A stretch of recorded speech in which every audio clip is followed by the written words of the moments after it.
There is a moment coming for you that no doctor can delay, and no prayer can postpone once it arrives. Your heart will beat its final beat. Your lungs will push out one last breath. Then something immediate begins. The Bible does not leave us guessing about what happens next. God has revealed it clearly through His Word.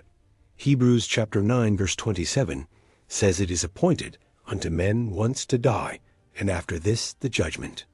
That verse destroys every myth about soul sleep, reincarnation, and nothingness. Something happens instantly after death arrives for you. You do not float in darkness. You do not cease to exist. Your soul immediately moves into an eternal reality. Jesus told a story in Luke chapter 16 that was not a parable. He used a real name. He said, Lazarus. No parable in Scripture ever uses a real human name. Jesus was pulling back the curtain on actual events after death.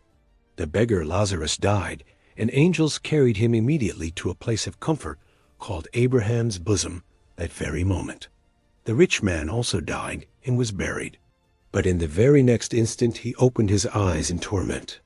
Notice there was no waiting period. There was no long hallway. There was no tribunal line. It was immediate and final. The rich man could see, feel, speak, remember, and reason. His consciousness did not end. It sharpened beyond earthly measure. He begged for a single drop of water on his tongue. The flame was real. The thirst was real. The regret was real. Abraham told him a great gulf was fixed between them. No one could cross from one side to the other ever. That means the first 5 minutes after death seal an unchangeable destination. There are no second chances beyond the grave. Now consider what Jesus promised the thief on the cross in Luke chapter 23 verse 43 so tenderly. Jesus said, today you will be with me in paradise. Not tomorrow. Not after 1,000 years. Today. That very day. The thief breathed his last breath on that cross, and within moments his soul stood in paradise with the living Christ. Paul confirmed this stunning truth in 2 Corinthians chapter 5 verse 8 with words that leave no room for doubt. He said to be absent from the body is to be present with the Lord. There is no gap between those two. The moment a believer's body fails, their spirit is immediately ushered into the glorious presence of Jesus Christ in heaven. But what about the unbeliever? The one who rejected the gospel? The one who said tomorrow, but never gave today to God? The testimony of Scripture is devastating. Their soul descends immediately into a place of conscious suffering and unquenchable anguish awaiting judgment. Revelation chapter 20 verses 13 and 14 describe death and Hades giving up their dead for the great white throne judgment. That means the unsaved dead are held in Hades right now, fully conscious, fully aware, waiting for their final sentencing day. This is not medieval mythology. This is the revealed word of the living God, spoken through prophets and apostles and Christ himself.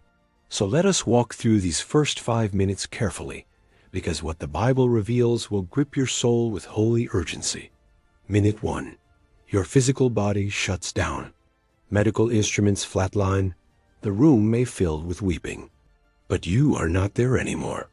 Your soul has already departed. James chapter 2 verse 26 says the body without the spirit is dead and completely lifeless.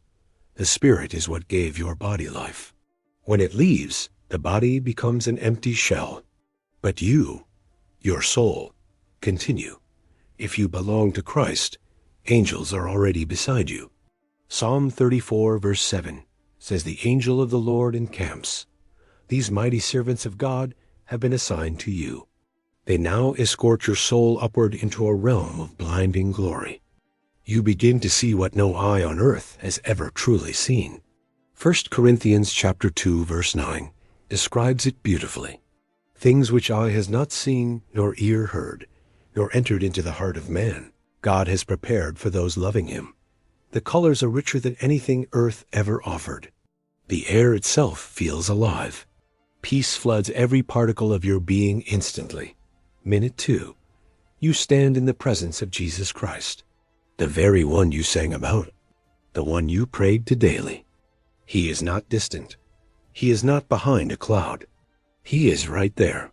His face radiates a glory that overwhelms your soul. Revelation chapter 1, verses 14 and 15 describe his eyes like a flame of fire and his feet like burnished fine brass. Yet he is not terrifying to you. He is your shepherd. He is your Savior. He smiles and you know you are home. Every tear you ever cried on earth, he now wipes away. Revelation chapter 21 verse 4 gives us that glorious promise. No more death or mourning or crying or pain. The old order of things has completely passed away for you in that moment. Minute 3. You realize that every trial on earth was worth it. Every persecution, every lonely night of faith, every sacrifice made. Romans chapter 8 verse 18 suddenly becomes your living experience. The sufferings of this present time are not worthy to be compared. Paul wrote those words from a Roman prison. He had been beaten, shipwrecked, stoned, and starved. Yet he said glory outweighs it all. Now you understand why. The weight of glory is so immense that a lifetime of pain feels like one fleeting second here. You hear worship unlike anything earth ever produced. Revelation chapter 5 verse 11 says 10,000 times 10,000 angels are singing. Their voices shake the foundations of heaven itself, and you join them. Your voice is new. Your song is pure and free. Worthy is the Lamb who was slain, they cry. And you cry it too with every fiber of your glorified eternal being. Minute 4. You see loved ones who died in Christ before you. 1 Thessalonians chapter 4 verse 13 speaks about this reunion. Paul said, grieve not as those who have no hope. The hope is real. The reunion is real. The embrace is real. Your grandmother who prayed for you. Your father who read scripture at the table. They are there, and they have been waiting. The fellowship is sweeter than any Thanksgiving table or Christmas morning on earth. It is unbroken, unhindered, and everlasting in Christ's presence. Minute 5. You begin to grasp eternity, not just as a doctrine, but as your new permanent address forever with the living God. John chapter 14, verses 2 and 3 echo in your soul. Jesus said, I go to prepare a place especially for you. He was not speaking poetry. He was making a covenant promise. And now you see that place with your very own eyes. The mansion is real. The streets of gold are real. The river of life is real. Revelation chapters 21 and 22 confirm. But now let us turn this story around, because there is another soul who also died in that same 5-minute window. This soul rejected Christ. They heard the gospel many times. They always said not today. They thought they had plenty of time. Minute 1 for them. Their body also shuts down. Machines also flatline. But there are no angels of comfort coming for them. Instead, their soul is pulled downward. Luke chapter 16 verse 23 says the rich man lifted up his eyes, being in torments. There is no transition room. There is no orientation. There is only immediate, overwhelming, suffocating darkness and searing heat and desperate aloneness. Minute 2. They cry out, but no one answers with comfort. There is no Savior waiting with open arms in that terrible place. They remember every sermon they ignored, every altar call they refused, every Bible verse a friend once texted them late at night.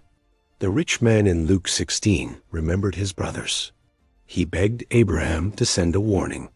Memory works perfectly in that dreadful place. Minute 3. They realize this is not a nightmare from which they will wake. This is permanent. The great gulf is forever fixed. There is no prayer that reaches heaven from Hades. There is no pastor to call. There is no mercy seat available beyond death. 2 Corinthians chapter 6 verse 2 says, now is the accepted time, and today is the day of salvation, not after death. Minute 4. The weight of regret becomes heavier than any suffering they endured on earth. They chose this. They were warned repeatedly. God sent preachers. God sent friends. God sent circumstances. God sent his own son to die. And they said, not right now. Minute 5. Eternity stretches before them like an ocean with no shore. There is no end. There is no relief. There is nothing. This is why this message matters more than any video you will ever watch on any screen on any day of life. You are still breathing. You are still alive. That means mercy is still available to you right now through Jesus Christ alone.